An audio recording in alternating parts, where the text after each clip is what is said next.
Oui, je vais vous passer la parole. Simplement pour dire que si vous avez été aussi sensible que nous l'avons été aussi à l'UE, au propos de M. Monet, il y a d'ailleurs, on vous a photocopié un article qui est à votre libre disposition.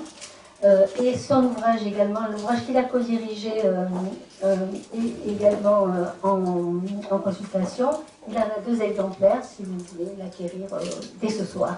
Mais déjà vous pouvez prendre cet article qui vraiment montre bien de manière tout à fait inédite. Quand on le lit, on se rend compte de plein de choses comme on a pu l'entendre, mais le lire à nouveau, c'est quelque chose de très réjouissant.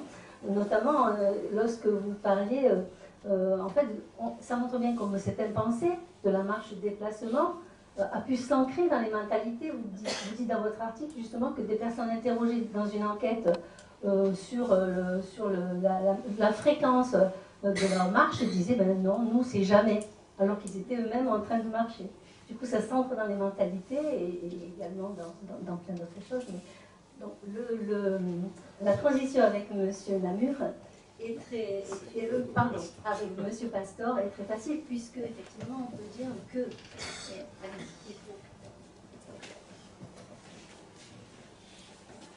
que cette voirie reste, comme elle l'a été déjà depuis une vingtaine d'années, la cause première du handicap finalement, dans le sens où des personnes qui sont en fonction de leur spécificité sont privées parfois simplement d'accéder, alors que tous leurs concitoyens le font de manière facile entre guillemets. Je ne sais pas ce que vous a dit monsieur Monet. Merci. Bon, la transition va être peut-être un peu difficile. Bon, moi, je suis technicien, hein, je suis un architecte. Je travaille sur des projets. Alors, aujourd'hui, donc, on m'a dirigé plus sur la conception universelle qu'apporter la conception universelle dans des projets de voirie. Alors, je voulais déjà expliciter ce qu'était une mission d'AEMO, hein, pour ceux qui ne sont pas férus d'urbanisme. Donc, AEMO, c'est assistance maîtrise d'ouvrage en accessibilité. Je suis inclus souvent à partir de concours dans des équipes de maîtrise d'œuvre avec cette vision de mettre l'accessibilité depuis les phases esquisses.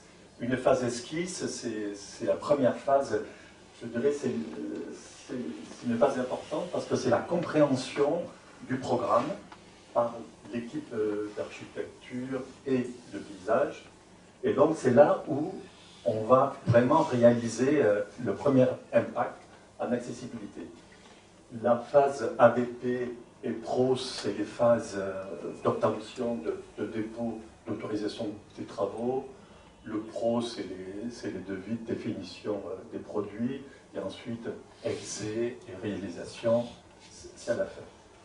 Donc nous, notre mission en accessibilité vise 2 objectifs. Donc d'abord, que le projet soit réglementaire. Et je ne sais pas s'il y a beaucoup de maîtres d'ouvrage ou maîtres d'œuvre dans la salle, mais on s'aperçoit qu'il y a beaucoup de projets qui ne sont pas réglementaires. Ils ne sont pas réglementaires parce que c'est déjà compliqué. Un projet, c'est compliqué, il y a plusieurs contraintes. Et lorsqu'il n'y a pas d'AEMO, ben, petit à petit, les contraintes accessibilité s'atténuent et sont carrément éliminées dans la plupart des projets. Donc, réglementaire, oui, mais aussi, je dirais, compréhension des usages. C'est pour ça qu'on a appelé ce concept Design for All ou conception universelle. C'est très pompeux, parce que c'est un objectif à viser, mais on s'aperçoit que bon, c'est un objectif qui s'appuie sur une réglementation, et le point d'orgue en fait de cette réglementation, c'est la loi de 2005, du 11 février, la loi du 11 février 2005, qui a fait passer en fait les personnes à mobilité réduite, objets de soins, à des personnes en situation de handicap, donc situation de handicap créée par l'environnement, à sujet de droit. Aujourd'hui, ça ne se fait pas beaucoup en France, mais on a la possibilité de dire, attendez, ce que vous avez fait, c'est pas bon. Recommencer. Ça ne se fait pas beaucoup. Peut-être qu'un jour, il y aura plus de contentieux, ce que c'est pas le but. Hein. Le but, c'est quand même d'intégrer ces réflexions, ces recommandations d'accessibilité, que ces recommandations d'accessibilité ne soient pas stigmatisantes. Moi, j'ai en tête des architectes qui me demandaient de faire une rampe pour les gens en fauteuil roulant. C'était pour montrer leur implication.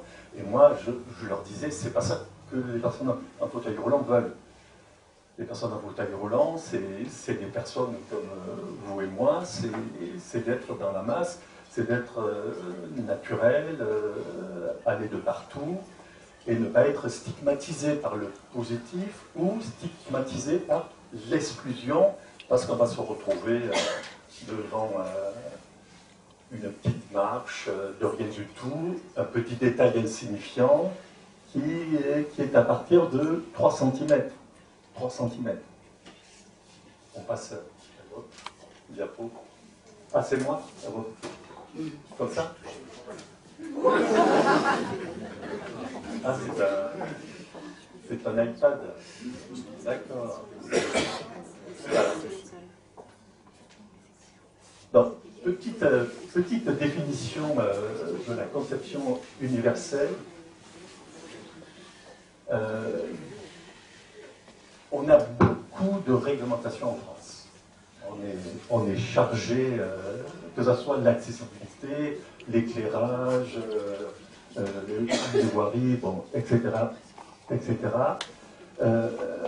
Grosso modo, c'est vraiment un résumé de la conception universelle, c'est créer des environnements sans barrière. Alors c'est vrai que la première barrière que l'on voit aujourd'hui, qu'on a en tête, c'est la barrière d'architecture physique. C'est le seuil, c'est l'escalier. Mais là encore, il y a souvent des barrières plus invisibles, surtout qui touchent les personnes non-voyantes, des barrières sensorielles, manque d'éclairage, manque de contraste. Et ensuite, barrières culturelles ou sociétales. Là, on rentre dans un autre univers. Donc la démarche de conception universelle, c'est une démarche itérative, c'est-à-dire que je vais questionner l'architecte, le paysagiste, lors d'ateliers avec des usagers, des fois, ce n'est pas toujours le cas, et le projet va se façonner petit à petit. Moi, ma mission, c'est pas d'apporter des solutions toutes faites. J'ai pas de solution toute faite. Je vais vous présenter les 3 projets qu'on a retenus pour cette soirée. Je pose des questions. Mes questions sont souvent dirigées. Je ne pose pas des questions globales. J'invite l'architecte à réfléchir sur un point. Mais ce n'est pas moi qui va dire à l'architecte, vous devez faire ci, vous devez faire ça. Bon, et ici, un petit topo réglementaire que vous avez reconnu. Donc, largeur du cheminement, 1,40 m.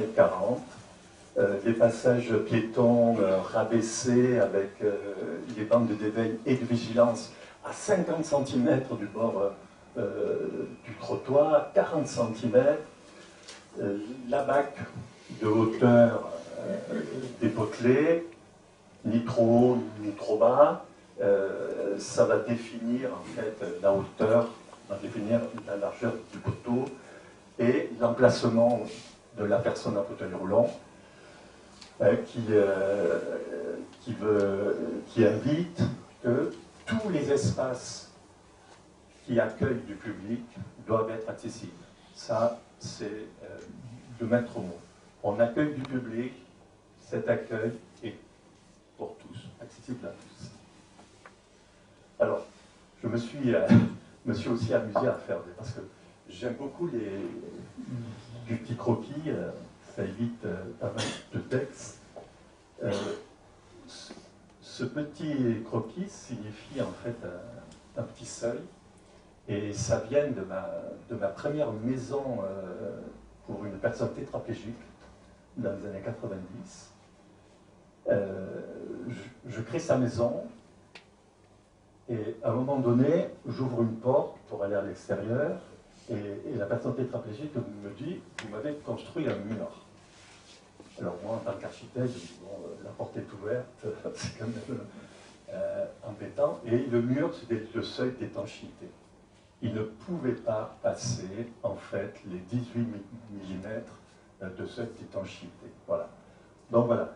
Donc ça vient de là, ce petit schéma. Donc 2 cm, c'est la règle. Plus que 2 cm, c'est un mur. Donc l'exclusion, c'est lorsque on fait des dérogations, on fait des pentes trop fortes, qui sont dangereuses. Et l'inclusion, ben, c'est à partir de pentes accessibles, 4%, 5% avec palier, ou voire on élimine la pente. J'ai eu un projet dans le 20e où le maître d'ouvrage a préféré raser la petite butte pour faire quelque chose de très accessible. Alors voilà. Là, voilà. Les 3 projets, donc, avec des phases différentes. 2016, cœur de ville Quétigny, donc c'est un centre-ville d'un petit village. Phase ABP, hein, vous vous rappelez, donc c'est dépôt d'autorisation de travaux. Là, 2022, Piton du Vernois, Paris 20e, c'est une ZAC. Donc, à côté du périph', donc voilà, le client voulait revitaliser ce lieu qui était entouré de voies rapides et de bâtiments sociaux. Et là, 2020, donc en phase pro, on est dans la définition précise des produits, je vous montrerai par la suite, des bancs, de l'éclairage. Et là, c'était plutôt une zone pavillonnaire. On va les passer en revue. Alors, quand je dis revue, hein, ne vous inquiétez pas, hein, on est resté sur 20 minutes.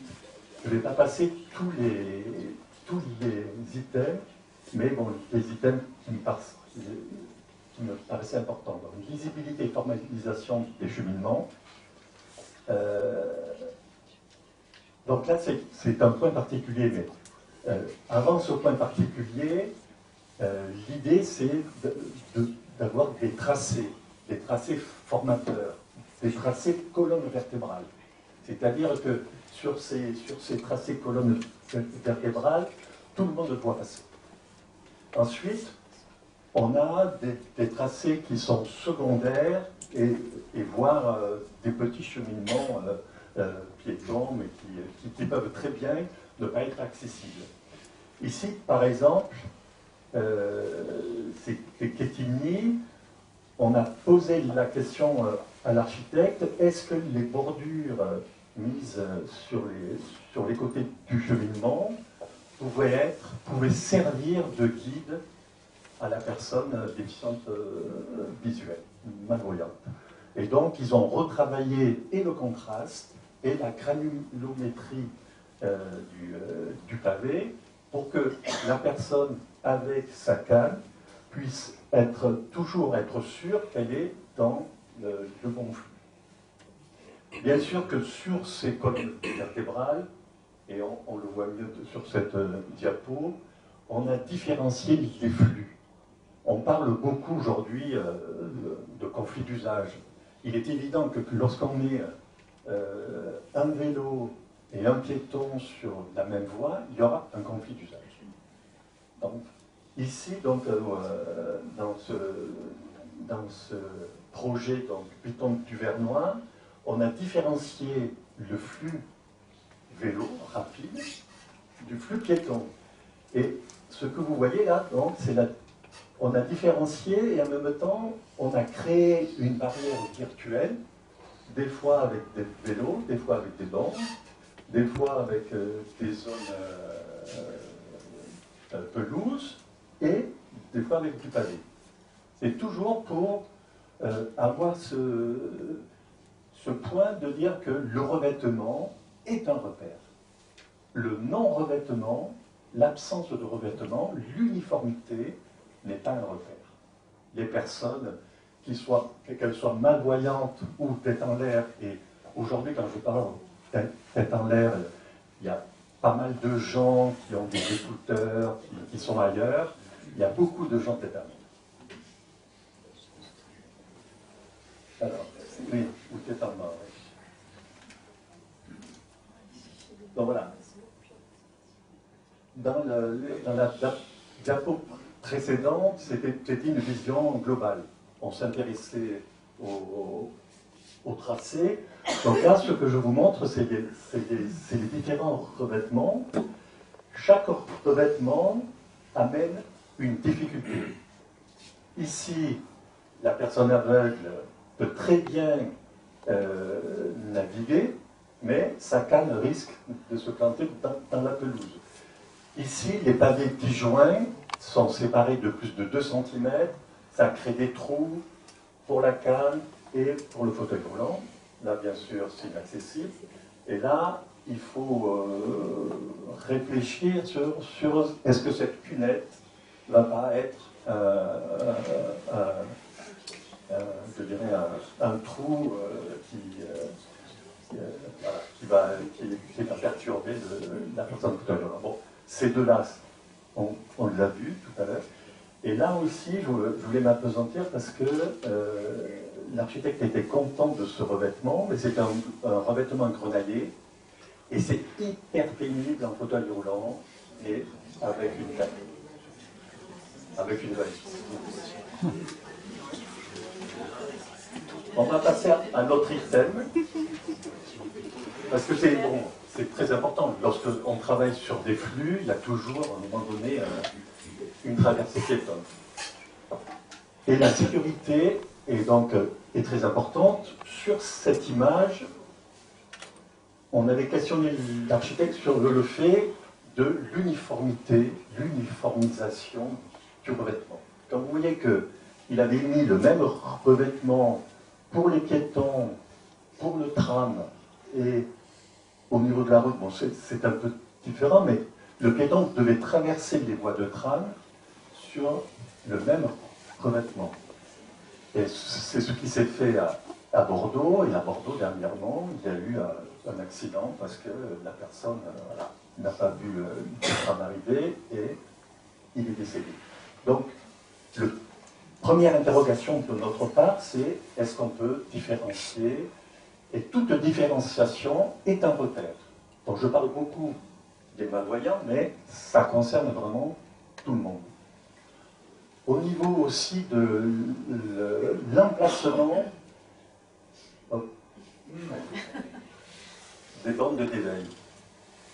Là aussi, c'est une remontée des personnes non-voyantes.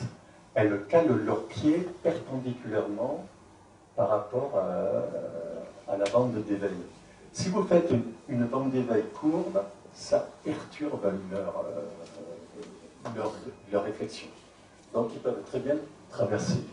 Et dans les carrefours courbes, on ne sait pas trop si une zone d'attente, c'est pas, donc il y a des voitures qui vous frôlent, c'est quand même dangereux.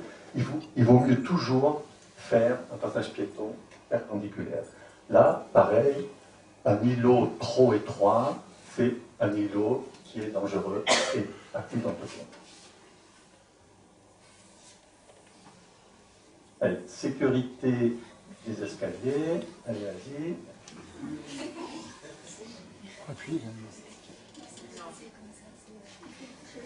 Voilà, comme ça peut-être.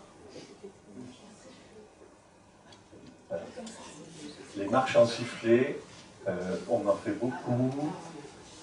C'est très intéressant au niveau de l'architecture. Hein, c'est vrai que lorsqu'on a une pente et une place horizontale, on a tendance à faire des marches qui s'amenuisent. Ces marches qui s'amenuisent sont un gros problème pour les malvoyants. Parce que là encore, ils adaptent leurs cannes et leurs pieds à la hauteur des marches. Et quand la hauteur des marches est différente, on tombe. Il y a une étude qui a été faite pour le métro de New York, une petite vidéo, qui montrait qu'une hauteur de marche différente de 1 cm à 2 cm, tous les gens qui le prenaient, beaucoup de gens, chutaient à cause de cette différence. Parce que dans notre tête, ben, on se programme, quoi. Si la marche fait 18, on monte 18. Si elle fait ensuite 16, ça crée un problème. Donc, on peut arranger je dirais, cette particularité, ce côté accidentogène, en créant des bancs avec du mobilier, un côté paysager, en formalisant une bande d'éveil très contrastée, en créant bien sûr des mains courantes. Il n'est pas question en fait, hein, dans mon usage, dans mon métier, d'interdire. Le tout, c'est de percevoir où il y a danger et éviter les accidents. Allez, monte. C'est là, là.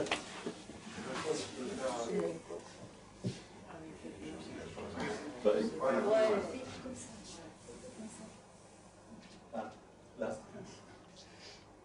Oula. Non.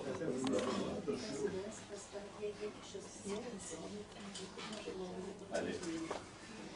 Elle est où Voilà. Donc, je vous parlais de la phase pro.